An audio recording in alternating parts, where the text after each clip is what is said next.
All right, this is the last tutorial on Trading Tycoon covering M&A. As a reminder, M&A comes after the stock phase and before the operate phase in turns 2 through 4. Okay. You can see the sub-phasing of M&A. Here, players take turns taking their M&A actions, and then after we're done, we go through some cleanup process. Okay. So M&A actions. What can you do on M&A with an M&A action? So after the trading phase, or the stock phase, you'll have some leftover M&A. You'll see this player has 3, this player has 2, this player has 4. And that's based on which stock actions were not allocated. Okay, so if you allocate fewer stock actions, you'll have more M&A actions. What can you do on an M&A action? One thing you can do is launch a new IPO. Okay, so let's do that. So if you click launch an IPO, you select a company from those that are available for IPO. So let's click on Erie, player 3, and you click on the price. IPO price, you'll see it in here. So let's go with it cheap. That's $25 a share for the initial IPO price. And we click confirm. So now we've created this new company. It's got $50 cash initially because the player who launches the IPO automatically buys 2 shares, as you can see down here. And then each player gets a free invest option in the company. So they can buy 1 share if they want. So this player has $90. Let's say they say, why not? They spend $25 to get that pink share. This one has minus $45, so they are like, no, we don't have enough cash. They're going to skip. They could buy with loans, but they want to get out of the hole. So that's an IPO. So now we've got a new company. 2 of the players have bought shares in it. Now, for this company to actually launch, it needs 4 shares to be purchased as a minimum. Right now, it's only got 3. So this player, too, if they wanted, they could go into the invest phase. It's another act. It takes an action, and they can choose from it this company. So they select on this, and it's the only unfloated IPO available. You can also invest in floated IPOs, and they hit confirm. Now, as soon as this company floats, what happens is we trigger a president action. Remember that action that we took at the start of the game where every company basically got to take a free factory or city HQ? Well, that exact same thing happens right now because it's a new company, right? And so they can now either do a factory action or they can do a city HQ action. Now, city HQ actions become a little more meaningful later in the game. So in the early game, you always want to do factory HQ, but mid to late game, you might want to consider a city HQ. And this, probably you want to do a factory here, but let's say they just do a city, for example. So here you click on city and you find one of the cities that you want to connect to. Let's try, whatever, this one. So you hit confirm, and then that now becomes the starting city for this company. Now, notice that you don't get that free action, line action that factory guys get. The only advantage that you get as a city HQ is you get to build 1 distance longer if you want. But yeah, just be aware of that lack of a bonus action. Okay, so that is the city. This company is now a floated IPO company, so that means floated means it will operate during the next operate phase. If it had only sold 3 or less shares, it would not operate. It would just wait here, dormant, until 4 shares were purchased. Okay, so let's get into the other M&A options. So we talked about IPO, we talked about invest.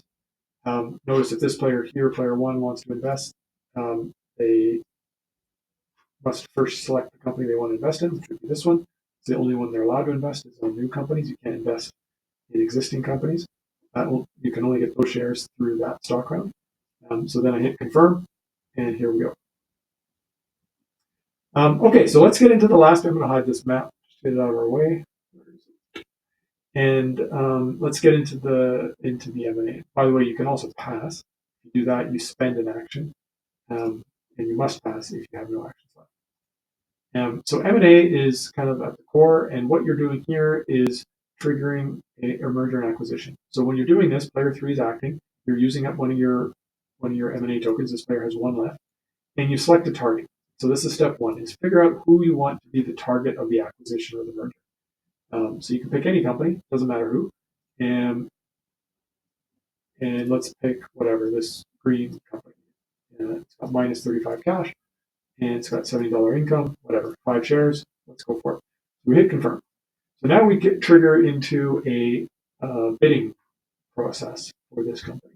So every other company, their president will make an offer. This will be done in secret in a multiplayer game, so you won't see what the other offers are. but they'll have these options: a high offer, a medium offer, a low offer, or a merge offer. Okay. You'll notice the merge offer here is grayed out.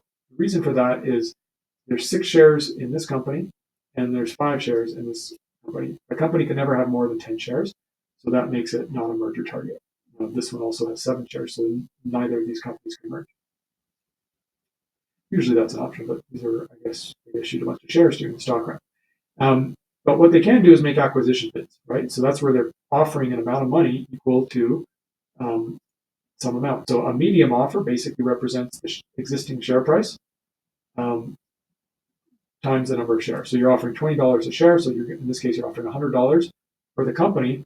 The enterprise value of that is technically $135 because you should add the negative cash balance as well that you need to pay for.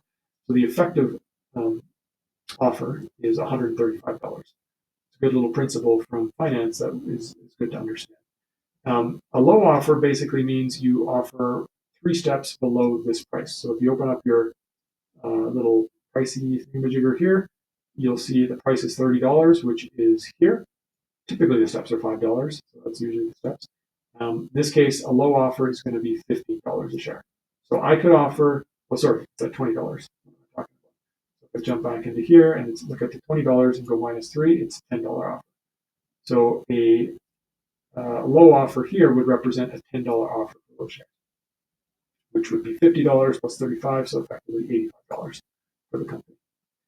A high offer would be the other direction, 3 steps above the current price of $20.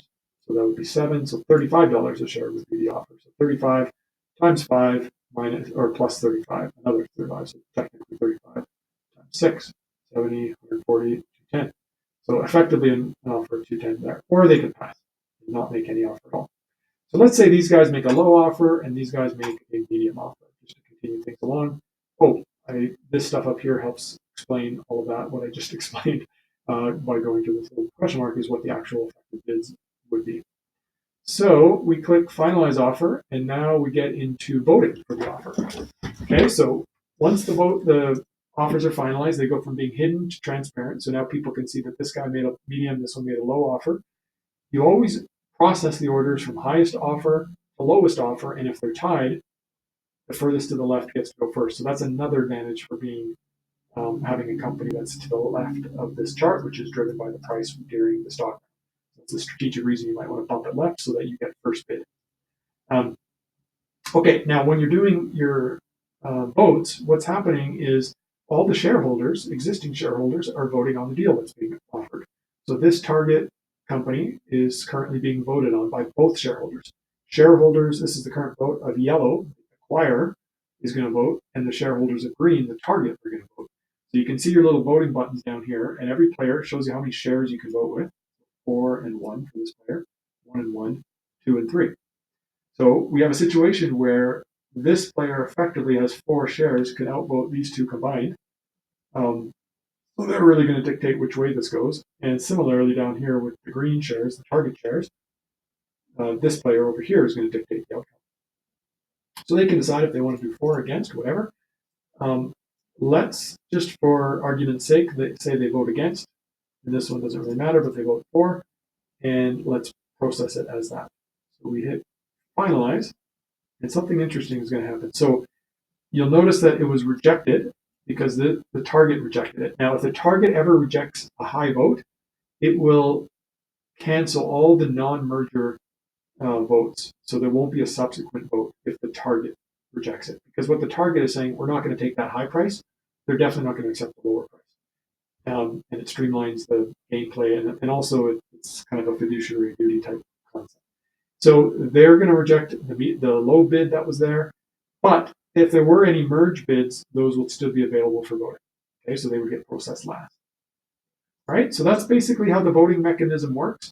Let's go next, and let's actually make a successful vote. So one thing to note is if you do propose an M&A and nothing happens, or there's no successful acquisition or merger, then there's a $20 fee for whoever triggered the voting. So that's something to keep in mind, that you don't want to just frivolously kind of put targets forward. It will hit you if it looks unlikely that anything is going to happen, which can be a strategically interesting kind of thing to think Okay, so now we're going to go to the next player, which has three M&As. So they're going to do an M&A as well. And let's say they're going to target, let's do a different company, maybe this one, red one. So they're going to put target, even though they don't own any shares, they're actually short. They want to get, maybe they want to close their short, so they're going to confirm that. So here are the offers, and then somebody here notices, oh, you've got a short over here, so I'm going to bid really high for this.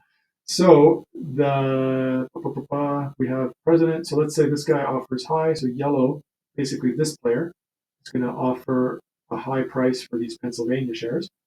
High price being $45 a share. And this player, let's say, is going to pass with the green president, which is this guy. Or maybe he does a low because he wants to try to close the share at a low price. He thinks that maybe everyone else will pass. So the two prices have been set. They hit finalize offers, and now we get into the voting. So the high vote goes first. Okay, so now the shareholders of the high, which is this yellow company, are going to bid for these shares. Are they going to vote their shares for? Well, it's going to cost their company a lot of money, right? Because they're bidding high, which is $45 a share, multiplied by the number of shares. So there's 6 shares in red. So that would be 90 for 2, 180, 270. So they're effectively offering 270, but they would get a rebate of $60, so effectively 210. You can see it up here in the text of how much they'd effectively be paying for this company. So let's say they do that. They're like, yeah, what the heck? Let's bid 4. And the other player is going to bid 4. These ones are going to accept the high bid. They're like, it looks like a lot of money coming their way. Remember, they're minus 70. So this player is getting a big bailout of 6 shares times $45. So they're going to get a huge payment.